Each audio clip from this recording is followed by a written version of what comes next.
Express में आपका स्वागत है। मैं हूं आपके साथ अनुपम। मध्य प्रदेश में अनुसूचित जाति वर्ग के सरकारी कर्मचारियों के संगठन अजैक्स के नए प्रांत प्रमुख चुने गए आईएएस संतोष वर्मा अब एक नए बड़े विवाद में घिर गए हैं। आरक्षण जारी रहने की समय सीमा बताते हुए उन्होंने ब्राह्मण बेटियों पर अमर्यादित टिप्पणी करते हुए कहा कि आरक्षण तब तक जारी रहे जब तक कोई ब्राह्मण अपनी बेटी उनके बेटे को दान न कर दे या उसके संबंध न बना ले। उधर आईएएस संतोष वर्मा के विवादित बोल से ब्राह्मण समाज से लेकर आर्य समाज में आक्रोश है। आईएएस संतोष वर्मा के खिलाफ कड़ी कार्रवाई की मांग की जा रही है। उधर मामले के तूल पकड़ते और भारी विरोध को देखकर आईएएस संतोष वर्मा ने अपने बयान को लेकर माफी मांगी है, लेकिन साथ ही कहा कि उनके बयान को तोड़ मरोड़कर पेश किया गया है। इस माहौल में सवाल यहां पर यह है कि विवाद का केंद्र बिंदु आरक्षण क्यों दलित वर्सेस ब्राह्मण, इसी पर आज की हम महाबहस करेंगे। लेकिन उससे पहले आप ये बयान सुनिए। एक परिवार में एक व्यक्ति को आरक्षण मिलना चाहिए जब तक कि मेरे बेटे को कोई ब्राह्मण अपनी बेटी दान नहीं करते या उससे उसका संबंध नहीं बनाते। केवल आर्थिक आधार की अगर बात है तो देखिए, मैं खुद कल से हतप्रभ हूँ कि एक बात को जो मैंने किस संदर्भ में कही, उस संदर्भ को हटा करके और केवल एक लाइन को टैग बना करके जो इस तरीके से विवाद फैलाया जा रहा है, वो वाकई में बहुत दुर्भाग्यपूर्ण है। मेरा किसी भी समाज के प्रति कोई दुर्भावना नहीं थी और न ही मैं किसी समाज विशेष को ठेस पहुंचाना चाहता था। जिन लोगों ने इसको प्रचारित किया है वो भी हमारे पास मैसेजेस आ गए हैं और वो एक्सपोज हो जाएंगे थोड़े दिन बाद। लेकिन मेरा ये कहना है कि अगर मेरे इस बयान को जो तोड़ मरोड़ करके प्रस्तुत किया गया है, इससे अगर किसी भी समाज के किसी भी व्यक्ति को किसी प्रकार की ठेस पहुंची हो तो उसके लिए वाकई में मैं खेद व्यक्त करता हूं। और इसी मुद्दे पर हमारे साथ खास मेहमान जुड़ रहे हैं। अशोक यादव प्रवक्ता हैं समाजवादी पार्टी के आगा यूनुस खान प्रवक्ता कांग्रेस, शिवानी सिंह प्रवक्ता हैं परशुराम सेना की, ओम सुधा दलित चिंतक, सूर्य मैथिल राजनीतिक विश्लेषक हमारे साथ हैं। सबसे पहले हम चर्चा को आगे बढ़ाएं, लेकिन उससे पहले आज के सवाल। आईएएस के विवादित बयान ब्राह्मण बेटियां ही क्यों निशाना, विवाद का केंद्र बिंदु आरक्षण क्यों दलित वर्सेस ब्राह्मण, आरक्षण की लड़ाई बेटियों तक क्यों आई, इसी पर आज हम चर्चा करेंगे। हमारे साथ जो खास मेहमान है उनके साथ सबसे पहले शिवानी जी, मैं आपके पास आ रहा हूं। प्रवक्ता हैं आप परशुराम सेना की। सवाल यहां पर यह है कि ब्राह्मण बेटियों को लेकर के जिस तरीके से एक आईएएस स्तर के अधिकारी के द्वारा जो कमेंट किया गया है, जो टिप्पणी की गई है, क्या इसको ब्राह्मण वर्सेस दलित के तौर पर इस तरीके से एक अधिकारी वर्ग के व्यक्ति को इस नजरिए के साथ पेश करना चाहिए? सर, यह बहुत ही निंदाजनक बयान है, क्योंकि आईएएस की सेवाओं को देने के बाद, देश की प्रतिष्ठित सेवाओं का हिस्सा रहने के बाद एक व्यक्ति ऐसा बयान दे रहा है, तो आप सोचिए उन्होंने सेवा में रहते हुए उनकी क्या सोच रही होगी और क्या मानसिकता रही होगी और उन्होंने किस मानसिकता के साथ अपनी सेवाएं दी होंगी। यह एक बहुत बड़ा प्रश्न चिन्ह है। सर, मैं आपको बताना चाहूंगी कि आजाद हिंद फौज में लक्ष्मी सहगल जी प्रथम महिला थी। हमारे देश में लक्ष्मीबाई जिनकी हमने अभी जयंती मनाई, वो एक महिला थी, आजादी का आंदोलन लड़ने वाली एक महिला थी। लेकिन आज आप महिलाओं को शिकार बना रहे हैं, आप महिलाओं को निशाना बना रहे हैं। आप अपनी वोटों की राजनीति करने के लिए, राजनीति की चमक में आने के लिए आप महिलाओं का सहारा ले रहे हैं, वो भी ब्राह्मण महिलाओं का। सर, ये वही ब्राह्मण हैं जिन्होंने अनादि से अंत तक, जो वर्तमान समय तक हमारे देश की, हमारी भूमि की, भारतवर्ष की सेवाएं करते आ रहे हैं। और इनकी महिलाओं के लिए ऐसी सोच, ब्राह्मणों के लिए ऐसी सोच देश में जातियों का बंटवारा करने की सोच को दर्शाती है। ओम सुधा जी हमारे साथ दलित चिंतक हैं। ओम सुधा जी, सवाल यहां पर यह है कि इस तरह की सोच रखना किसी आईएएस स्तर के अधिकारी के द्वारा क्या सही है? आज के वक्त में तो सबको, आजकल की युवा पीढ़ी, यंग टैलेंट, जेन जी, तमाम जितने भी लोग हैं, सब देख रहे हैं कि कोई भी कहीं पर भी जो है अपनी बातों को रख सकता है। खुले तौर पर सारे अधिकार गवर्नमेंट के द्वारा दिए हुए हैं, सारी योजनाओं का लाभ मिल रहा है। तो फिर इस तरीके की सोच को प्रदर्शित करने का क्या मतलब है जिससे दलित वर्सेस ब्राह्मण हो? अनुपम जी, अगर जो संतोष जी कह रहे हैं जी कि जो है उनके बेटे के साथ किसी ब्राह्मण लड़की का संबंध हो, उसका तात्पर्य अगर शादी विवाह से है, तो मुझे नहीं लगता है कि यह कोई असंवैधानिक बात है। क्योंकि एक ब्राह्मण की शादी एक दलित की शादी हो, तो इस संदर्भ में देखिए भारतीय समाज में जातिवाद इतना गहरा है कि आज भी आप सामान्य तौर पर इंटरकास्ट मैरिज का जो है जनरलाइजेशन नहीं हुआ है। और अगर संतोष जी, जहां तक मैं जानता हूं कि उनका संदर्भ अगर यह रहा है, मैं उस स्थिति में कह रहा हूं कि इंटरकास्ट मैरिज को बढ़ावा मिले, और जो ब्राह्मण और दलित के बीच जो आप कह रहे हैं कन्फ्लिक्ट है, तो उसको दूरी को पाटने के लिए मुझे लगता है कि भारतीय सामाजिक व्यवस्था में यह जो दूरी है इसको पाटने का सबसे अच्छा तरीका यह है कि दोनों के बीच जो है रोटी बेटी का संबंध होना चाहिए, न केवल ब्राह्मण और दलित के बीच बल्कि जो देश भर में तमाम जातियां हैं। और यह एक संवैधानिक बात है, मैं इसका समर्थन कर रहा हूं कि ब्राह्मण और दलित के बीच शादी होनी चाहिए। ये कोई असंवैधानिक बात नहीं है, और अगर इसका यही मतलब है तो उस स्थिति में बिल्कुल बिल्कुल मैं आ रहा हूं आपके मतलब पास। अशोक यादव जी प्रवक्ता है समाजवादी पार्टी के। अशोक यादव जी, आप किस नजरिए से देखते हैं आरक्षण को लेकर के? सबकी अपनी अपनी राय है, लेकिन सवाल यहां पर यह कि इसको दलित और ब्राह्मण के तौर पर इस तरीके से कोई अधिकारी अगर रखता है तो क्या सही है? देखिए अनुपम जी, सबसे पहली बात कि बेटियां बेटियां होती हैं, चाहे ब्राह्मण की बेटी हो, चाहे दलित की बेटी हो, चाहे किसी वर्ग की बेटी। बिल्कुल सही बात है। और बेटियों को और महिलाओं को हमारे शास्त्रों तक में सम्मान देने का प्रचलन है, और उसी हिसाब से मंत्र भी तमाम लिखे गए हैं कि यत्र नार्यास्तु पूजन्ते रमन्ते तत्र देवता, यत्र तास्तु न पूजन्ते सर्वत्र अफलाकिरः। तो बेटियों को लेकर के इस तरह के कमेंट किसी नहीं करना चाहिए। दूसरी बात, डिस्क्रिमिनेशन की जहां तक बात है, आरक्षण की जहां तक बात है, तो इसको भी ध्यान में रखना पड़ेगा अनुपम जी। ये 23 अप्रैल 2023 मध्य प्रदेश के सीधी में ये भारतीय जनता पार्टी के नेता था प्रवेश शुक्ला, उसने एक दलित या आदिवासी वर्ग के बच्चे के ऊपर पेशाब किया था। दूसरी घटना अनुपम जी, लखनऊ की घटना है 23 अक्टूबर 2025 में, जिसमें एक दलित बुजुर्ग को पेशाब चटवाया गया। जानते हैं, ये घटना डिस्क्रिमिनेशन, जो सदियों से डिस्क्रिमिनेशन, जो परसिक्यूशन होता आया हमारे समाज का, उसका एक आईना है अनुपम जी। और ये इनको धर्म के आधार पर नहीं ऐसा किया गया, इनको जाति के आधार पर, जाति व्यवस्था के तहत इनके साथ इस तरह की अमानवीयता की गई अनुपम जी। तो ये भी चीजें बहुत आगा यूनुस खान प्रवक्ता है कांग्रेस के, मेरे साथ हैं, उनके पास से एक बार चलते हैं। खान साहब, आपको क्या लगता है कि समाज में जो दकियानूसी सोच है या पुरानी जो परंपराएं हैं या पुरानी जो बातें हैं जिनको लेकर एक धारणा बनी हुई है, आपको नहीं लगता कि नए जमाने में मॉडर्नाइज युग में ये चीजें काफी कम होती नजर आई हैं? देखिए, ये पहले तो इस बयान को किस परिप्रेक्ष्य में देखा जा रहा है, इस पर बात करनी चाहिए। बिल्कुल। और दूसरी बात, जिस तरह से बेटी को लेकर के इन्होंने जो आईएएस अधिकारी रहे हैं, इन्होंने जो बयान दिया है, ये अपने आप में बहुत ही शर्मनाक बयान है। ये भाजपा की सरकार में ही ऐसा हो सकता है कि ऐसे संकीर्ण सोच और विकृत मानसिकता के अधिकारी इस तरह के घटिया बयानबाजी बेटियों को लेकर के कर रहे हैं। बेटी देश की बेटी होती है, वो किसी समाज की नहीं, किसी जात की नहीं होती, किसी धर्म की नहीं होती। बेटी किसी की हो, वो देश की बेटी है। और सबसे पहले ये बात होनी चाहिए कि ऐसा आईएएस अधिकारी किस तरह से लोक सेवक बनकर के रहा है, इसका पूरे कार्यकाल की जांच होनी चाहिए।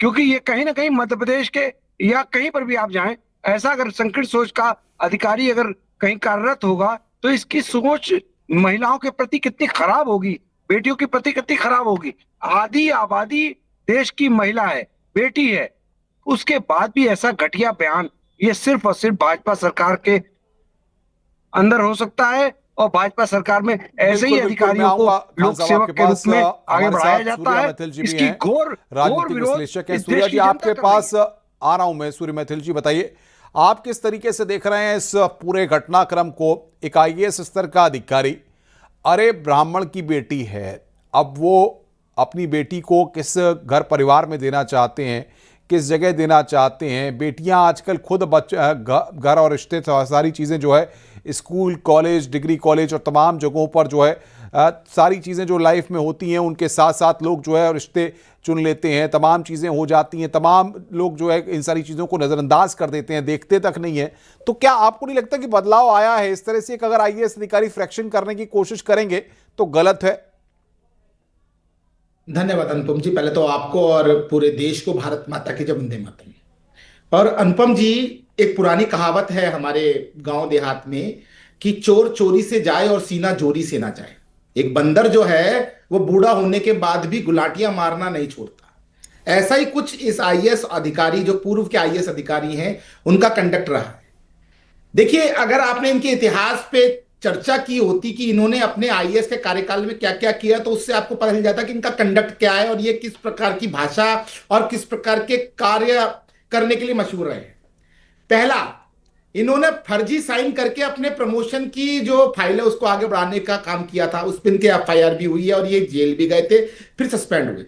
दूसरा, अभी 4 महीने पहले एक महिला के संग अवैध संबंधों में ये थे और उसके बाद जब उस महिला ने इन पर प्रेशर किया शादी करने के लिए, तो उसके बाद इन्होंने पुलिस में कंप्लेंट की कि वो महिला मुझे ब्लैकमेल कर रही। इस प्रकार का तो इस व्यक्ति का चरित्र है जिसने कि देश की बहन बेटियों के ऊपर इस प्रकार के जो है वो एक बदनुमा जो है कमेंट करने की कोशिश की।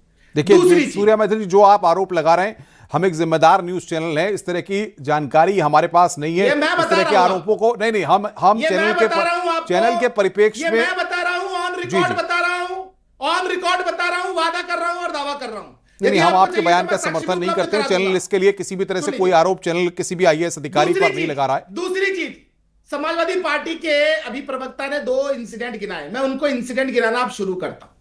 अयोध्या में यादव ने, मुसलमान ने एक दलित बच्ची के संग रेप किया, वो भी समाजवादी पार्टी का था, उनके संग समाजवादी पार्टी खड़ी रही। उसके अलावा कन्नौज में डिंपल यादव जी के राइट हैंड ने एक बच्ची के संग, दलित बच्ची के संग बलात्कार किया, तब समाजवादी पार्टी मुंह में दही जमा के बैठी रही। लड़कों से गलती हो जाती है, यह समाजवादी पार्टी के संस्थापक मुलायम सिंह जी की सोच थी। उसके अलावा जिनके पैरों में अभी अखिलेश यादव जी पड़े हुए हैं, आजम खान, उन्होंने एक आदरणीय अभिनेत्री के अंतर्वस्त्रों का रंग पूछने की हिम्मत की, भारत माता को डायन कहा। इस प्रकार की मानसिकता के लोग यहां बैठकर यदि महिलाओं के समर्थन में बात करेंगे तो ये वही काम। अशोक यादव जी, जवाब दीजिए। नहीं, देखिए अनुपम जी, देखिए हमारे मित्र भी ये भूल गए होंगे कि योगी सरकार में Uttar Pradesh crime against women number 1 है। और सबसे बड़ी बात है कि भारतीय जनता पार्टी सबसे ज्यादा परसेंटेज है नारियों का शोषण करने वाले। आप उठा के देख लीजिए, पहलवान बेटियों की यौन शोषण से लेकर के तमाम ऐसे इंसिडेंट, इनके जो पूर्व गृह राज्य मंत्री स्वामी चिन्मयानंद, उनके खुद के कॉलेज में, अरे सुनिए, खुद के कॉलेज में कैसे कैसे बच्चियों का यौन शोषण करता था। वो व्यक्ति संत के वेशभूषा में था, गृह राज्य मंत्री रहा है, भाजपा का नेता रहा है। तो ऐसे ऐसे घिनौने लोग भाजपा में पड़े हैं जो नारियों को, मतलब नारी सम्मान की बात करते हैं ऐसे लोग। दूसरी बात देखिए, जातीय आधार पर, सुनिए, अरे अरे भाई सुनिए, तो जिनके प्रति बात कर स्वामी चिन्मयानंद का मैंने गलत कोट कर दिया, स्वामी चिन्मयानंद को मैंने गलत कोट कर दिया। क्राइम अगेंस्ट विमेन में यूपी नंबर 1 नहीं है। कुछ पढ़ लिख के आए हो आप, पढ़ लिख के आया करिए, थोड़ा जानकारी लेके आया करिए। जानकारी रुक जाइए, नहीं आपस में जरा नहीं, रुक जाइए भाई, दोनों को ऑडियो डाउन करिए। शिवानी जी, आपने सुना ओम सुधाजी दलित चिंतक है, किस तरीके से उन्होंने अपनी बातों को रखा था। आपको क्या लगता है, जिस तरीके से दलित वर्सेस ब्राह्मण, क्या आज भी ब्राह्मण समाज के लोग अपनी बेटियों को दलित परिवार में देने से कतराते हैं, नहीं देना चाहते हैं? क्या इस तरीके की सोच है? सर, 1947 में देश आजाद हो चुका है, भारत का प्रत्येक नागरिक आजाद है, प्रत्येक महिला आजाद है, प्रत्येक पुरुष आजाद है। वो किसी भी धर्म, किसी भी जाति, किसी भी मजहब, किसी भी पंथ में अपनी शादी एक महिला या पुरुष कर सकते हैं। इसलिए इस बहस को गलत जगह धकेलना एक गलत प्रयास है। और मैं यह कहना चाहूंगी कि आप दलित और ब्राह्मण की लड़ाई को एक नया एंगल दे रहे हैं। आपने अभी देखा 16 नवंबर को कि बाबा बागेश्वर धाम ने 16 नवंबर को वृंदावन में अपनी एकता पद यात्रा का समापन किया। उन्होंने स्पष्ट रूप से कहा, जात पात की करो विदाई, हम सब हिंदू भाई भाई। मुसलमानों में जातियां होती है, क्रिश्चियंस में जातियां होती हैं, लेकिन इन लोगों की सुन रहे हैं आप शिवानी जी को? जी बिल्कुल, मैं जवाब के लिए तैयार हूं इनका। बोलिए, जवाब दीजिए। हाँ, एक तो ये है कि ये जो हिंदू, अभी बागेश्वर की चर्चा इन्होंने खुद ही कर दी। हिंदू कौन है भाई इस देश में? आप हिंदू राष्ट्र की बात कर रहे हैं। इस देश में एक हिंदू टोला, एक हिंदू मोहल्ला बनाने की किसी की औकात नहीं है। आप हिंदू राष्ट्र बोलते हैं। कोई ब्राह्मण है, कोई चमार है, कोई डोम है, कोई दुसाध है, कोई मेहतर है, कोई यादव है, कोई कुर्मी है, कोई कुशवाहा है। एक हिंदू मोहल्ला, एक हिंदू कॉलोनी बनाने की किसी की औकात नहीं है। आप चले हैं हिंदू राष्ट्र बनाने। कौन है हिंदू यहाँ? कोई हिंदू नहीं है। आप क्या है? आप राजपूत के पहचान से हैं? बताइए आप बताइए क्या शिवानी है? जी, ब्राह्मण बोलिए। के पहचान से हैं? कोई यादव के पहचान से? चाहूंगी कि मेरी हिंदू कौन है? पहचान ये हो पहले कि आपस में आज वो हमारा नहीं देश, बेइज्जती आज है। भारतवर्ष आपस गुरु में भाई तेग आप बहादुर का बोल रहे थी शहीदी तो मैं दिवस तो मना बीच में रहा नहीं है, बोला। क्योंकि उन्होंने शिवानी कश्मीरी जी, पंडितों के मैं लिए, बोल रहा उन्होंने था, हिंदू धर्म आप को बोल बचाने रहे के थी, लिए, मैं बीच में उन्होंने नहीं बोला। जमीन की और आप तिलक की सुनने की रक्षा के आदत लिए अपनी डालिए, सुनने सीख की का आदत बलिदान डालिए, किया। सुनने की आप आदत इस डालिए। देश को भटकाने के प्रयास कर रहे हैं। और हमारे देश बोले में ना, प्रत्येक व्यक्ति एंकर स्वतंत्र महोदय है, कौन है वो जरा किसी भी धर्म में समझाइए। शादी कर ऐसे सकता है, तो किसी भी जाति में शादी कर सकता है। आज दलित को और ब्राह्मण कर को सकता बांटने है, की लेकिन जरूरत नहीं है। इसी देश में इंटरकास्ट शादी करने पर हत्या कर दी जाती है। क्या यह बात गलत है? आपके घर में कितनी दलित बहू है? कितने ये उस दलित व्यक्ति दामाद की है? मानसिकता हो सकती है, ये उस देश की मानसिकता नहीं हो सकती है सर। आप एक बात को समझिए कि आज से 300-400 साल पहले राजस्थान में गौरवजी महाराज की पूजा होती है। उनके जो सहायक होते हैं भज्जू कोतवाल जी, वो भी दलित जाति के होते हैं। यह तो पूरा देश नहीं दिखाता है कि गौरवजी के साथ भज्जू कोतवाल जी की भी पूजा की जाती है। रामदेव जी को पूरा भारतवर्ष पूछता है। बिना यह जाति का तो इस देश पूरे में देश कुछ को होता नहीं है क्या? दिखाया जाता और जाति कि उनके किसने मंदिर बनाई? में उनकी धर्म बहन डाली भाई के पगड़ियों की उनके जाति इस देश के पैरों की वंदना ब्राह्मणों ने की बनाई जाती है। है, जाति पूजा की जाती है। जाति किसने हमारे बनाई? देश में जाति रविदास जी को भी व्यवस्था पूजा का जाता है, किसको हमारे मिलता है? देश में नामदेव जी को भी जाति पूजा बनाई जाता है, ब्राह्मणों हमारे ने, देश में जाति चोखा मेला जी को भी उनको पूजा मिलता है। जाता है, और आज हमारे जब देश बात हो में रही श्री नारी जी को भी ब्राह्मण पूजा और दलित पूजा की जाता है। शादी हमारे देश क्या में प्रत्येक संवैधानिक धर्म नहीं का है? सम्मान क्या है, संवैधानिक नहीं है? चलिए चलिए, हमारे मैं देश शिवानी जी आ रहा हूं आपके में पास। दलित रुक ब्राह्मण जाइए के रुक आधार जाइए। पर हमारे पुराने समय में आगा यूनुस खान साहब, सवाल यहां पर यह है कि अगर कोई आईएएस अधिकारी इस तरह से बयान दे रहा है तो ये जातियों में मतभेद वाली बात नहीं है क्या? ऐसे अधिकारी पर कार्रवाई नहीं होनी चाहिए? बिल्कुल होना चाहिए। ये देश की बेटी का मामला है। लेकिन मैं अभी इनको सुन रहा था, ये इन्होंने जो बात कही हिंदू राष्ट्र की, अरे मैं कहता हूं ये हिंदू राष्ट्र का जो नारा लेकर के निकले लोग हैं, ये बेसिकली देशद्रोही लोग हैं। और कहीं ना कहीं ये नफरत का बीज देश के अंदर बो रहे हैं और देश को ये बांटना चाहते हैं। ऐसे देशद्रोहियों को पर तत्काल मुकदमे होने चाहिए और इन्हें जेलों में ठूसना चाहिए, क्योंकि सूर्या कल को मैथिल। कोई और मजहब के लोग सड़क पर उतर सकते हैं, वो भी अपनी बात को रख सकते हैं। तो क्या ये देश का संविधान इसकी इजाजत देता है? अगर इस देश के अंदर, अरे चुप रहिए चुप रहिए, बात सुनिए, हमने आपको सुना, आप बात सुनिए। क्या इस देश के अंदर हिंदू राष्ट्र की आह्वान भी करना ये देश का द्रोह है? और देश के द्रोहियों को, ऐसे लोगों को जो नफरत का बीज बो रहे हैं, देश को बांटना चाहते हैं, ऐसे लोगों को, नफरती ताकतों को भाई एक मिनट रुक जाइए। होना चाहिए।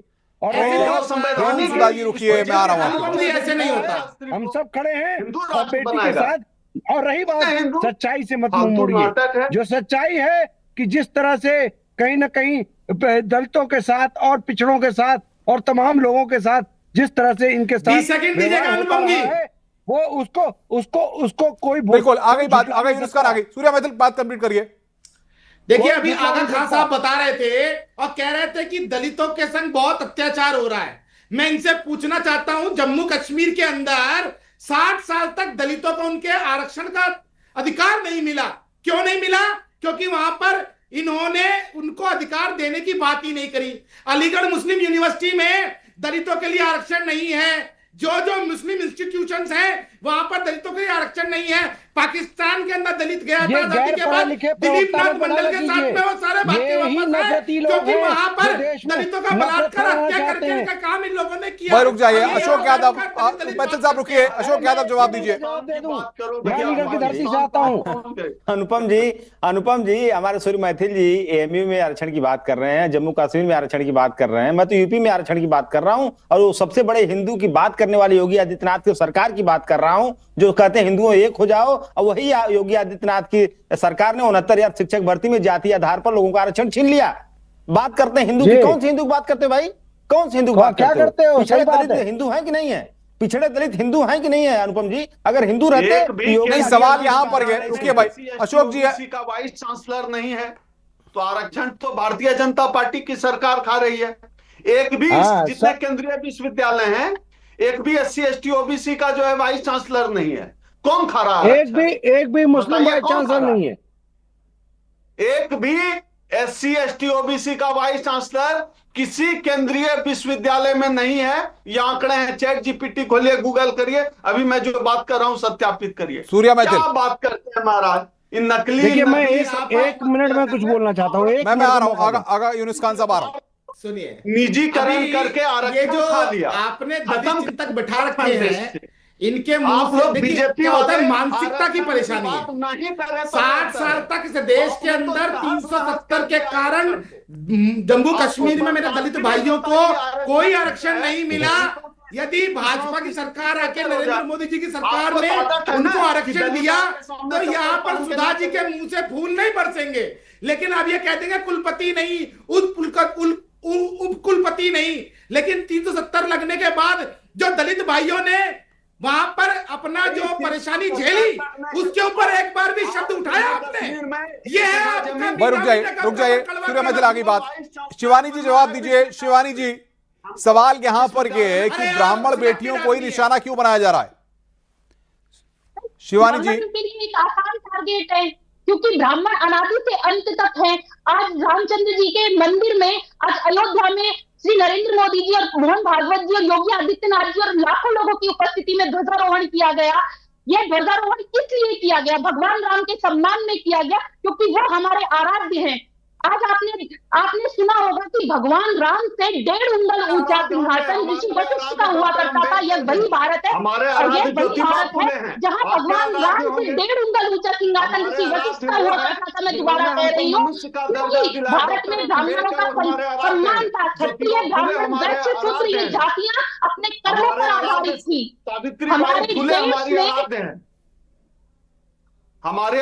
देश में हमारे देश के लिए जीने वाले हजारों लाखों लोग जो इस देश के लिए बलिदान हो गए, लेकिन हमारे साथ शोषण उत्पीड़न होता था। डॉक्टर अंबेडकर आए, संविधान आया, हमारी जिंदगी। चलिए, वक्त की मेरे पास कमी। आप सबका हमारे साथ जुड़ने के लिए, कार्यक्रम में बातचीत रखने के लिए अपनी, और साथ ही साथ सबसे बड़ी बात यहाँ पर यह कि जिस तरीके से मुद्दा गरमाया हुआ है, अब देखना ये होगा कि तमाम अलग अलग वर्गों के क्या रिएक्शन इस पर आते हैं, और किस तरीके से, जिस तरीके से ब्राह्मण, दलित या हम और भी जातियों की बात कर लें, क्या इसको लेकर के इस तरीके की सोच ब्यूरोक्रेसी में जो लोग बैठे हुए हैं, बड़े पद पर जो लोग बैठे हुए हैं, वो इस तरीके की सोच रखते हैं, और ज़मीनी हकीकत जो है, बदलते हुए समाज के जो तस्वीर है, उसमें इन सारे पहलुओं को किस तरीके से देखा जाता है, ये सबसे बड़ा महत्वपूर्ण विषय है।